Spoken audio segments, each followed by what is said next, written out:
A Avenida Raíña Vitoria en Pontevedra estreará moi pronto un novo uso. Este xoves comezarán as obras para instalar o prometido skatepark neste espazo. É un skate praza que o que intenta é integrar a práctica dentro deste deporte dentro do espazo urbano. A nós interésanos, ademais, que desta maneira sexa visible a cantidade de persoas que se dedican ao skate tanto en Pontevedra como na comarca. A instalación ocupará o espazo entre o paso de peóns do Instituto Sánchez Cantón e o do aparcadoiro soterrado da Alameda. Serán 735 metros cadrados de superficie. Tamén se reformará o cruce entre Raíña Vitoria e Palamios. O día 8 comezamos en Raíña Vitoria coa construción da plataforma única.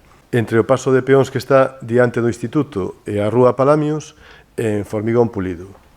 Eso vai nos permitir, en esa zona donde se encontra en Raíña Vitoria coa Rúa Palamios, que desaparezan os volardos, porque aí se instala un bordillo, os coches xa non poden subir, queda como unha beira rúa onde os coches non poden subir, e se llevan facer un par de ramplas. O skatepark estará composto por 12 pezas de granito que se están a fabricar xa nunha canteira da Lama. Serán movibles e, como xa anunciara o Concello, desmontables, cunha altura media de 50 centímetros. Se poden retirar e se poden volver a colocar.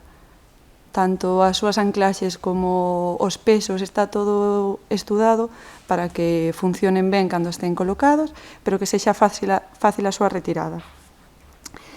A distribución en o eixe longitudinal da rúa, deixamos unha franxa para a entrada de vehículos de emerxencia, pode seguirse circulando ao rededor un tráfico peonil. O proxecto conta cun orzamento de 80.000 euros e a intención é que este rematado no prazo dun mes. Así as cousas, Gómez advertiu de que o avance das obras estará moi condicionado pola meteoroloxía.